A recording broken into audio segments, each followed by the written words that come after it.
नहमदुहु व नुसल्ली व नुसल्लिमु अला रसूलिहिल करीम अम्मा बाद फ़अऊज़ु बिल्लाहि मिनश शैतानिर रजीम बिस्मिल्लाहिर रहमानिर रहीम क़ाल सुब्हानहु व तआला वला तक़ूलू लिमन युक़्तलू फ़ी सबीलिल्लाहि अमवात बल अहयाउम वलाकिन ला तशऊरून वक़ाल सुब्हानहु व तआला या अय्युहल्लज़ीना आमनु इस्तईनु बिस्सब्रि वस्सलाह इन्नल्लाहा मअस्साबिरीन. Sadaqallahul Azim. My dear viewers, brothers and sisters in Islam and humanity, by the grace of Allah subhanahu wa ta'ala, the most exalted in might, you are watching Islam and spirituality. All praises be to Allah subhanahu wa ta'ala, the most beneficent, the most merciful. Endless durood and salam be upon the best of creation, the Prophet sallallahu alayhi wa alihi wasallam. Blessings and mercy of Allah Almighty be upon the whole household of the Prophet sallallahu alayhi wa alihi wasallam and all the companions of Nabi Mukarram Rasuli Muazzam sallallahu alayhi wa alihi wasallam. May Allah subhanahu wa ta'ala's mercy be upon the whole ummah of the Prophet sallallahu alayhi wa sallam who followed him alayhi salatu wasalam till this day, and all those who will follow him alayhi salatu wasalam till the day of Qiyamah. May Allah subhanahu wa ta'ala make us amongst those. Ameen ya Rabbil Alameen. May Allah subhanahu wa ta'ala increase our knowledge, understanding and comprehension of the deen. May Allah subhanahu wa ta'ala give us the ability to do good deeds. May Allah also accept our good deeds. May Allah tabaraka wa ta'ala give us the ability to earn the pure halal rizq. Ameen ya Rabbil Alameen. And dear viewers, in the last episode, as we are looking at the incident of Karbala, and in the last episode, we looked at the appointment of Yazid, and then how Yazid approached Imam Ali Muqam, Imam Hussain radiyallahu ta'ala an, how he asked Walid bin Uqba, the governor of Medina, to get hold of Imam Ali Muqam, Imam Hussain and the companions and get them to give their allegiance to me. This was the Yazid's demand. That's the first thing he did when he sent the message. And when the message went, and Imam Ali Muqam, Imam Hussain and radiyallahu ta'ala anhu and their companions, and they figured out that Hazrat Amir Muawiyah radiyallahu ta'ala had passed away. So obviously they figured that out. And the reason why Yazid was after Imam Ali Muqam, Imam Hussain radiyallahu ta'ala an, because he knew that the people of the household, the Ahlul Bayt, had a lot of people behind them.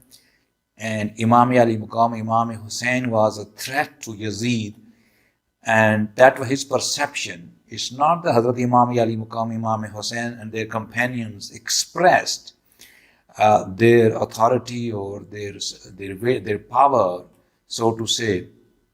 It was Yazid's perception, his understanding. He wanted to have his dictatorship. It was his dictatorial rule.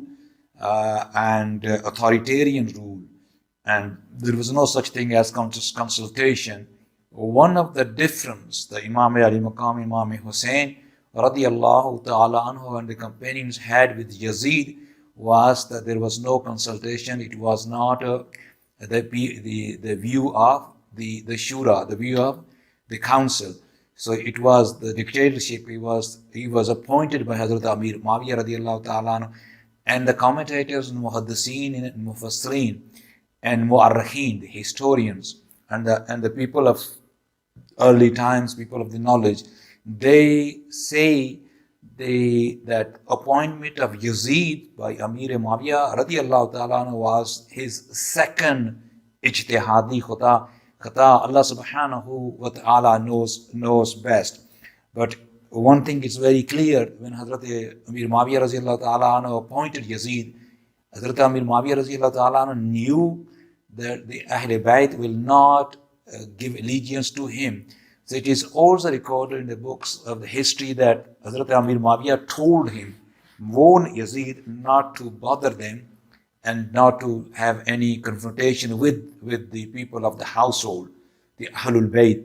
But Yazid ignored that. The reason why the historians write he wasn't going to leave them is because he was scared that the Imam Ali Muqam, Imam Hussain, Abdullah bin Zubair, Abdullah bin Umar, these are the big names, and they will unite and they will get rid of him, they will remove him and he will have no power. So in a way, really, to protect his kingdom, so to say, his mulukiyat, his dictatorship, so to say, and he was after Imam Ali Muqam, Imam Hussain radiyallahu ta'ala anhu. So therefore, then after that, Hazrat Imam Ali Muqam, Imam Hussain never wanted to give allegiance. That was the truth, and that was very established to Yazid and all his associates. There was no doubt that Hazrat Imam Ali Muqam, Imam Hussain will give his allegiance to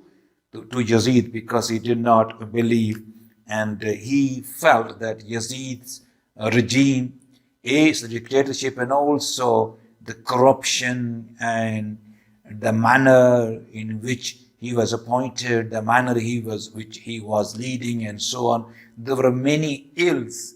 So there were genuine reasons which Hazrat Imam Ali Muqam, Imam Hussain believed in light of the Deen Muhammad Sallallahu Alaihi Wasallam. So for this reason, he did not give his allegiance to Yazid. And then when Imam Ali Muqam, Imam Hussain and the people of the household, they realized that they have to leave Madinatul Munawwara, they left Madinatul Munawwara and went towards Makkatul Mukarramah. When Imam Ali Muqam, Imam Hussain went, and the first thing he did was that he paid respect to Hazur Nabi Mukarram, Rasul Muazzam, Hazrat Muhammad Mustafa Sallallahu Alaihi Wasallam, the grandfather of Imam Ali Muqam, Imam Hussain. He paid a visit to his grandfather's Rosa Park, and then after that, the historians write that he went to the mazar of his beloved mother, Amma Fatimah Zahra radiyallahu ta'ala anhu, and that was his last salam to grandfather and his beloved mother. And people advised him to people did advise Hazrat Imam Ali Muqam, Imam Hussain radiyallahu ta'ala anhu, and he was in consultation with his colleagues and with his companions. But it came a situation where he decided as a strategy to move to Makkatul Mukarramah. And that's the interesting point, the next point that's coming up, dear viewers. When Imam Ali Muqam, Imam Hussain left Madinatul Munawwara, and the ayah Mubarakah he read, it was the same ayah Mubarakah that Hazrat Musa alayhi read when he left Egypt. Allah subhanahu wa ta'ala makes a mention of that ayah Mubarakah in Surah number 28, Surah Qasas, ayah number 21. Allah subhanahu wa ta'ala says, فَخَرَجَ مِنْهَا خَائِفًا. That, so the Musa alayhi when he left the town in fear, يَتَرَقَّبْ, and so he was fear in apprehension.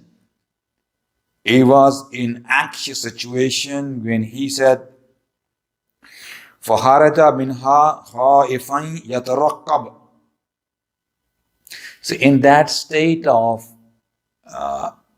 anxiety, that state of uncertainty, that state of fear, so to say, what is going to happen, obviously leaving your place where you were born and so on. So it's very difficult. It was difficult for Hazrat Musa alayhi, and then Hazrat Musa alayhi makes a dua.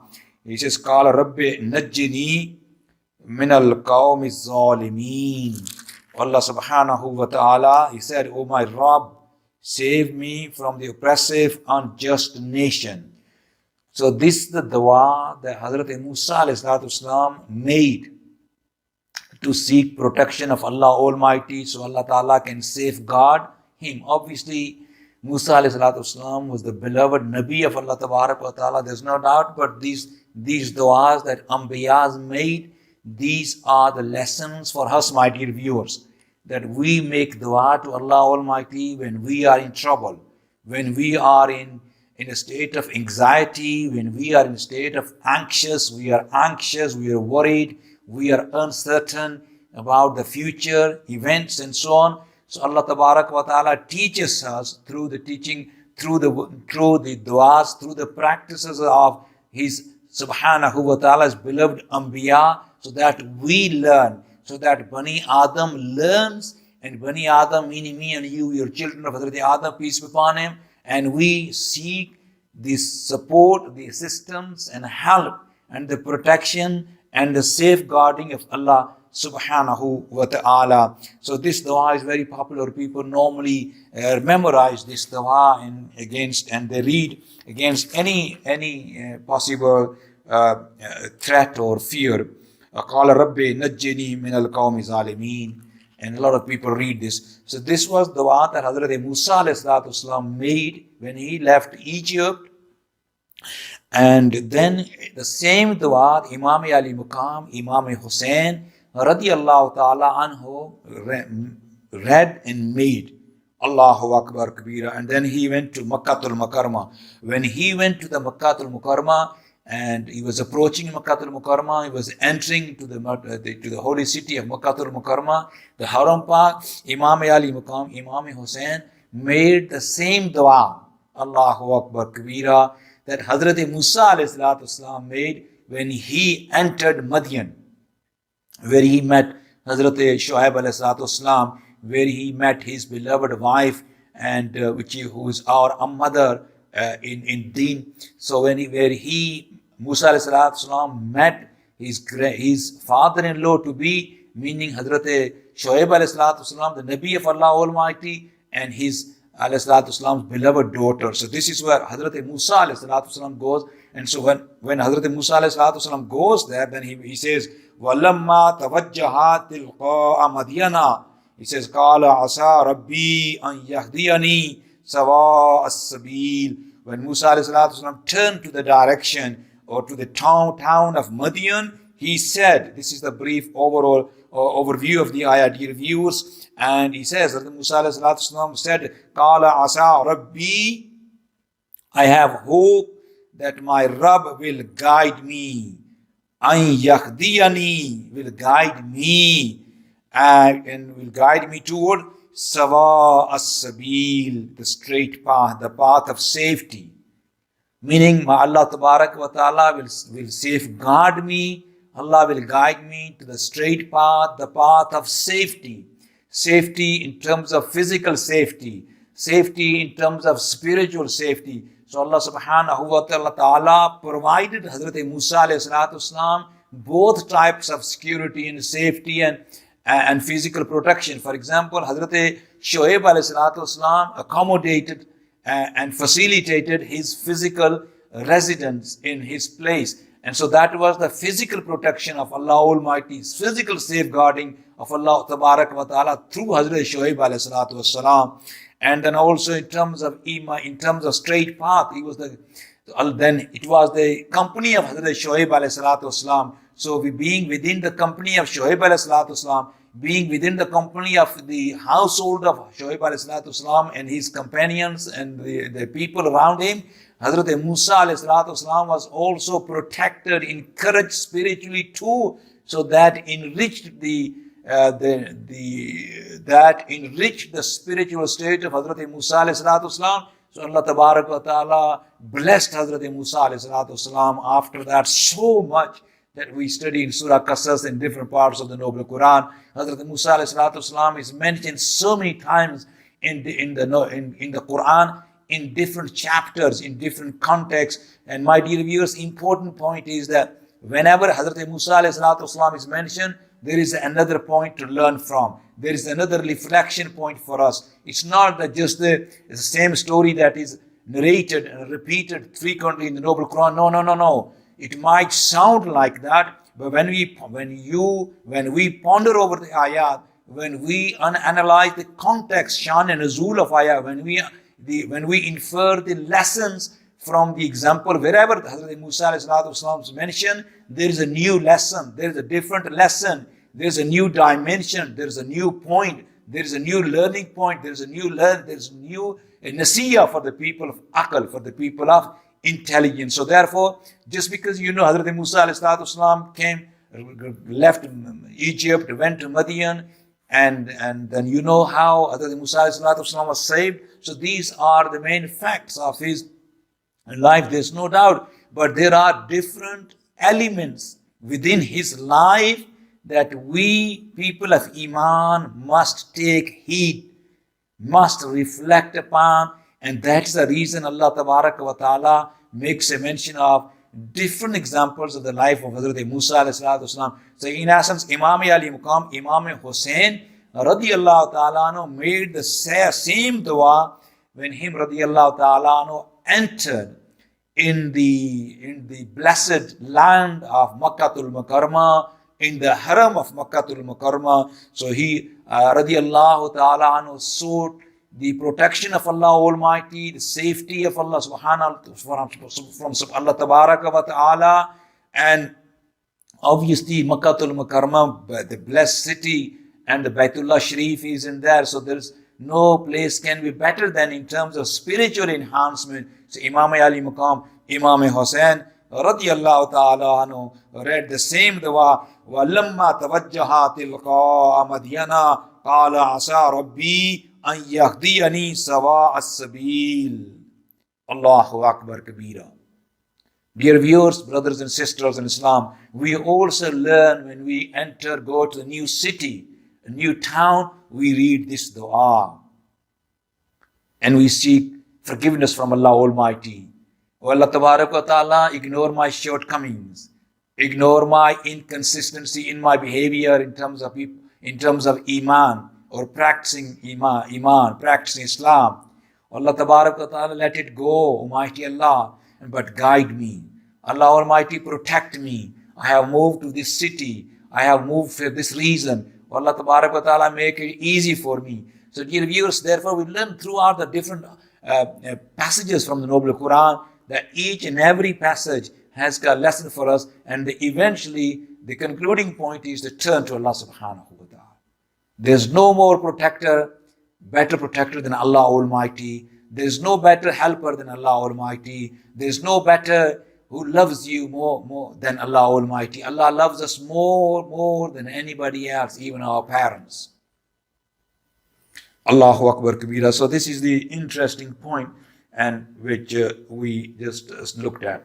Then Imam Ali Muqam eventually gets a letter from the people of Kufa, and they tell him that the people of Kufa have given allegiance, and they basically, the majority of them, they want you to come here, they will give their allegiance, and so you'll establish state here. And because the Kufa was initially the center of Islamic State under the leadership of Hazrat Maulai Kainat, Hazrat Ali radiyallahu ta'ala anhu. So there were a lot of people who were in theory the supporters of Maulai Kainat, Hazrat Ali radiyallahu ta'ala anhu. So with that in mind, and plus the letters and invitations that Hazrat Imam Ali Muqam, Imam Hussain was getting from the people of Kufa, which is currently known as Iraq. So Imam Ali Muqam, Imam Hussain decides to leave Makkatul Mukarramah and towards the Kufa. And then eventually Hazrat Imam Ali Muqam, Imam Hussain and the people of the household and the rest of the companions, they become martyred. The whole tribe almost gets martyred. And then the ladies, they were protected. They didn't get attacked. And so this was the tragedy. Imam Ali Muqam, Imam Hussain is martyred. And it is martyred in that land. So the lesson is, dear viewers, there are many things that we can talk about. But our point is not to talk about different narrations. Our point is to learn from it. Because one of the science of Quran is the tazkir bi ayamillah. Remind them about the days of Allah Almighty. So we are reminding ourselves about the day when the great personality, when the beloved grandson of Nabi Mukarram Sallallahu Alaihi Wasallam gets martyred by the hands of cruel criminals who took the lives of the people. All the companions of Imam Ali Maqam Imam Hussain, including himself, except Hazrat Imam Zainul Abidin. So the point is that Hazrat Imam Ali Maqam Imam Hussain becomes martyred. The Karbala takes place, the dark day, the dark moments in the history of humankind have been, days of day have been identified. The history will always remember those days when Imam Ali Maqam Imam Hussain and their companions were martyred. The history will always remember, pay tribute to them. And history will always remember the cruel, the barbaric, and the dictatorship, and the arrogance of Yazid and his companions. They did a great crime.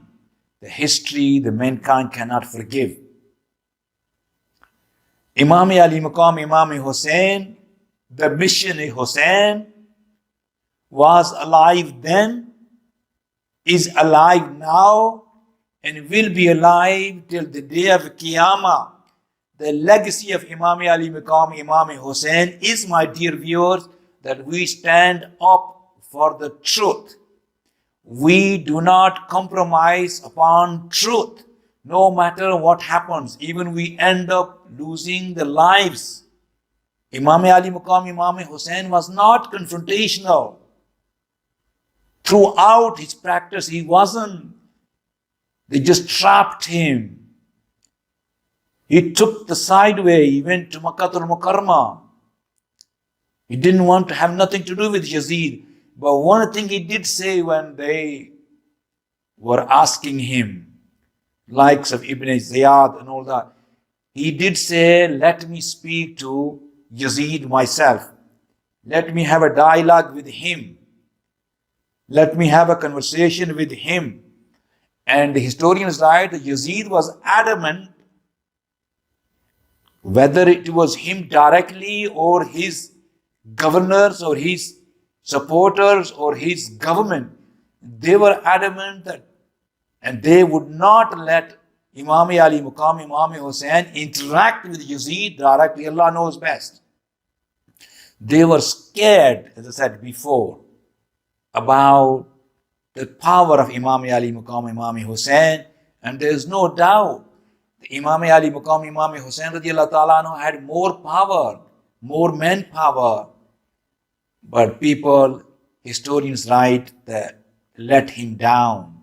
Those who wrote letters, they also martyred his brother, his uncle's son, meaning his cousin. They martyred him. And eventually they left Hazrat Imam Ali Maqam and the people of the household to themselves. Eventually their lives is taken by a cruel dictator who will always be remembered the way I've just described. And Imam Ali Maqam Imam Hussain will be remembered. His legacy is justice. Uphold justice. Stand up for the truth. Support the Deen Muhammad Sallallahu Alaihi Wasallam, no matter what. And the sabr of Imam Ali Maqam Imam Hussain. the mission of Imam Ali Maqam, Imam Hussain. These are the legacy. This is the legacy of Imam Ali Maqam, Imam Hussain. Muslim bin Aqil was a cousin of Imam Ali Maqam, Imam Hussain. His name was Muslim bin Aqil. Aqil was the son of Abi Talib. Hazrat Mawla Kainat, Hazrat Ali Raziyallahu Ta'ala anhu's brother, Aqil, and Muslim was his son. So Muslim bin Aqil was in essence then cousin of Imam Ali Maqam, Imam Hussain. So therefore, eventually Imam Ali Maqam, as I said, Imam Hussain and the Karbala, they take the Shahada, and then this day becomes the day in the history which is always remembered as a dark day. Now, that same Hussain, the love the Prophet ﷺ had for him, it is important to look at a couple of hadiths. The Prophet ﷺ is recorded to have said, this is the Imam Nasai or Ibn Khuzaimah, Hazrat Abdullah bin Mas'ud radiallahu anhu raised, the Prophet ﷺ said, whoever loves me, and it is obligatory for him, it is compulsory for him or her to love these two Husnain Karimain. It is obligatory for him to love them too. Another hadith sharif, the Prophet ﷺ is reported to have said, this hadith is recorded in Tirmidhi Sharif, and Imam Tirmidhi says, Haza hadithun hasanun sahihun. And it's narrated by Hazrat Bara radiallahu ta'ala. The Prophet ﷺ said, he looked at Husnain Karimain and he said that, O Allah Tabarak wa Ta'ala, I love these two grandsons, Husnain Karimain. Almighty Allah, you love them too. This is a dua of Hazrat Nabi Mukarram Sallallahu Alaihi Wasallam, Allah Tabarak wa Ta'ala's beloved Rasul, making dua to Allah Ta'ala. Allah, I love Husnain Karimain. These are my beloved grandsons. Almighty Allah, you love them too. Obviously, Allah loved Husnain Karimain. Husnain Karimain, but Prophet ﷺ made dua too. So that's why we as parents make dua for our children. Oh Allah Tabarak wa Ta'ala, guide them. Allah Almighty wants to guide the Bani Adam. Allah Almighty wants to guide our children, our daughters, sons. There's no doubt, but they have to turn to Allah Almighty. And Allah Tabarak wa Ta'ala gives excuses to people, so then people come to Allah Almighty. But the parents make dua for, oh Allah Almighty, guide my children, give them hidayah. This is the sunnah of Nabi Kareem Sallallahu Alaihi Wasallam. Allah, I love them, Almighty Allah, you love them too. Make them be happy. Do everything good for them, Almighty Allah. Accept my dua on their behalf, Almighty Allah. They're so beloved to me. Once there's another hadith that this is also recorded in Tirmidhi Sharif. The Prophet ﷺ once was giving khutbah, and he was giving khutbah and he saw Husnain Karimain coming, and then Prophet ﷺ got off the stage, the minbar, and took them and made them sit in front of him, and then the Prophet ﷺ read this ayah, chapter number 64, Surah Taghaban, ayah number 15. He says, this is the ayah the Prophet ﷺ read when he had Imam Ali Maqam, Imam Hussain and Imam Hassan and Mujtaba, both brothers in front of him. He said, Innama amwalukum wa awladukum fitna. So he reminded, Prophet ﷺ reminded that this is true. Your wealth and children are merely a test for you. And great rewards are with Allah Tabarak wa Ta'ala. So this is the dignity, this is the integrity, this is the status of Imam Ali Maqam, Imam Hussain in the court of Nabi Mukarram Muhammad Mustafa Sallallahu Alaihi Wasallam. So it is obligatory for us, my dear viewers, to respect people of the household and have honor for the people of household and respect them, and do not use ill words against people of the household. And that does not mean that you can swear on, or you can talk ill about the companions of Rasulullah Mukarram. No. You love, respect the companions of the Prophet ﷺ. So should we also, it is compulsory, obligatory for us to love or respect the people of the household. This is the Iman. This is the line of the people of Ahlul Sunnah. Remember what we mentioned, there are 4 groups. One was the supporter of Imam Hazrat Amir Muawiyah radiallahu ta'ala anhu, the other one was Mawla Kainat radiallahu ta'ala anhu, and one was against both of them. And 4th group, the people of Ahl Sunnah, was the balanced, was respecting both, but they believed the Mawla Kainat, Hazrat Ali radiallahu ta'ala anhu's Khilafah was the Khilafah based on Haqq, and Hazrat Amir Muawiyah radiallahu ta'ala anhu's declaration of the independence, that was his ijtihad. Allah subhanahu wa ta'ala knows. May Allah subhanahu wa ta'ala bless you for watching Islam and spirituality, and in particular this series, Muharram special. Wa akhu dawana, alhamdulillahi rabbil alameen.